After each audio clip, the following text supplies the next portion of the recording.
Compte rendu du Conseil des ministres extraordinaire du vendredi 20 septembre 2019. Le vendredi 20 septembre 2019, sous la très haute présidence de son Excellence, professeur Faustin Archange Touadéra, président de la République, chef de l'État, le Conseil des ministres a tenu sa séance extraordinaire à 16h, sur un ordre du jour consacré exclusivement à l'examen du projet de loi de finances arrêtant le budget de l'État de l'année 2020. Avant d'aborder l'examen du dit projet de budget, le ministre chargé du secrétaire général du gouvernement a présenté la position des membres du gouvernement absents. Son Excellence, Monsieur le Premier ministre, chef du gouvernement, en prenant la parole, a précisé que l'examen des lignes budgétaires par département ministériel se fera le mardi 24 septembre 2019, tandis que pour cette séance, les débats porteront essentiellement sur les observations d'ordre général.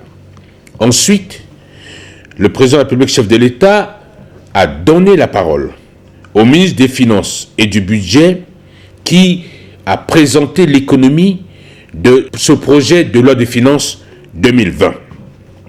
Et ressort de cette présentation que l'élaboration de la loi de finances pour l'année 2020 est faite dans un contexte caractérisé par la signature de l'accord politique de paix et de réconciliation en République centrafricaine du 6 février 2019, la formation d'une nouvelle équipe gouvernementale passant de 34 à 39 membres, la mise en place de certains dispositifs en application de l'accord politique de paix et de réconciliation, la déclaration de politique générale de son Excellence, Monsieur le Premier ministre, chef du gouvernement, devant les élus de la nation en date du 29 avril 2019.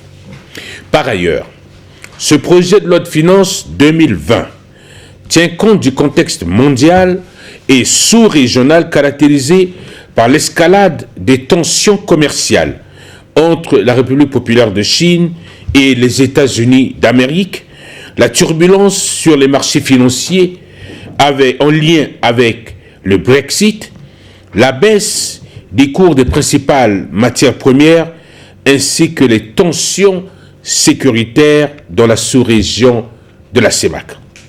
Selon les dernières éditions perspectives de l'économie mondiale, la croissance qui se serait établie à 3,3% en 2019 devait remonter à 3,6% en 2020. C'est pourquoi aux États-Unis, le taux de croissance serait de 3,2% en 2019 et progresserait modérément en 2020. Dans la zone euro, la Commission européenne prévoit une hausse du produit intérieur brut de 1,2% en 2019 et 1,9% en 2020, dans un contexte d'incertitude sur le commerce mondial et l'éventualité d'un Brexit. En Afrique subsaharienne, la croissance devait s'accélérer à 40% en 2019 pour s'établir à 4,1% en 2020. Ce taux reste toutefois insuffisant pour résorber les déficits budgétaires et courants persistants ainsi qu'une dette devenue insoutenable.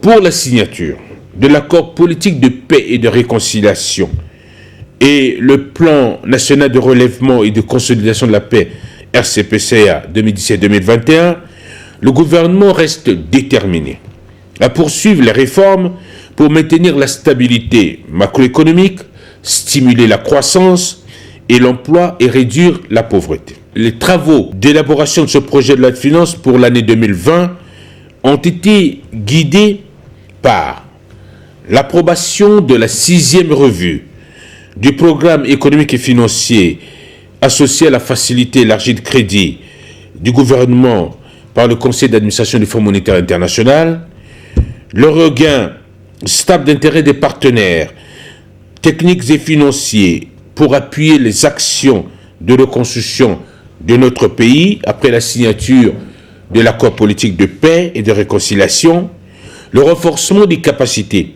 des forces de défense et de sécurité suite à la promulgation de la loi de programmation militaire 2020-2023, la mise en place de nouveaux organes, des ministères et institutions de la République, la fragilité de la situation sécuritaire.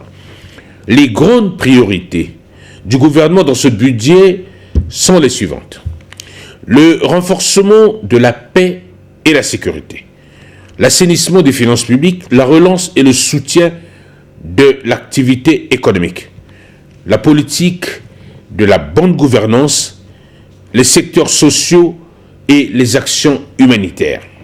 L'atteinte de ces objectifs consiste pour le gouvernement à la mobilisation davantage des ressources domestiques, au renforcement de l'efficience des dépenses publiques en privilégiant les investissements sociaux et les infrastructures sans compromettre la soutenabilité de nos finances publiques.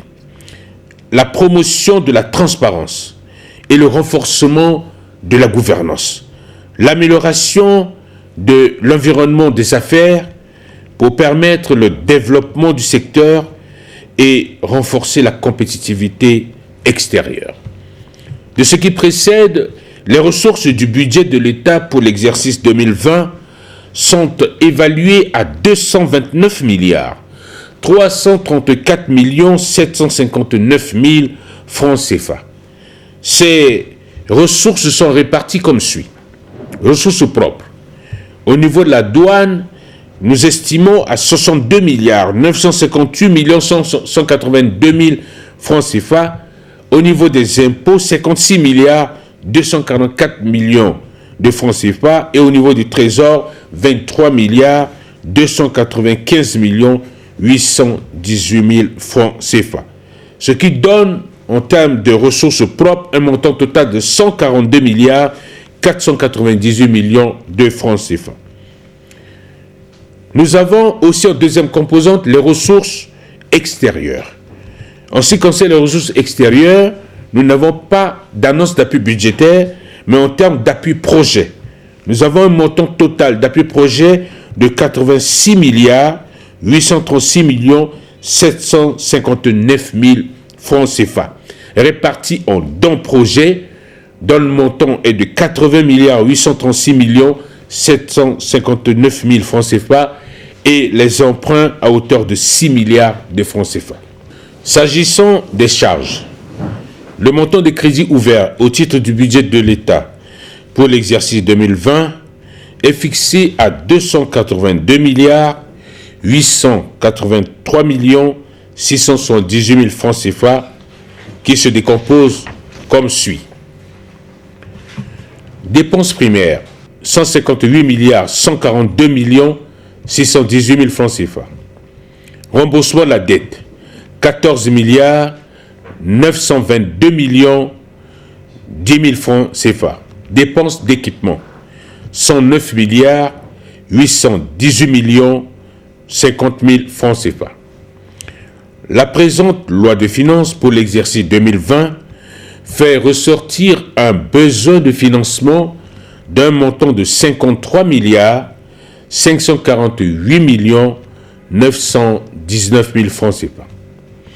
Au terme des débats d'ordre général, Son Excellence, Monsieur le Président de la République, chef de l'État, tout en demandant au gouvernement de respecter les engagements pris avec les partenaires techniques et financiers, a recommandé à tous les membres du gouvernement le respect du principe de la solidarité gouvernementale qui doit primer après l'adoption de cette loi de finances. Il a par ailleurs noté la nécessité d'une bonne allocation budgétaire en vue de permettre à chaque sectoriel d'impacter la vie sociale de nos compatriotes.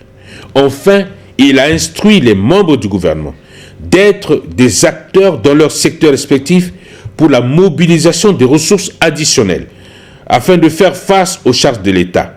Il a encouragé les membres du gouvernement de mener des actions au niveau sectoriel en vue de capter les ressources extérieures.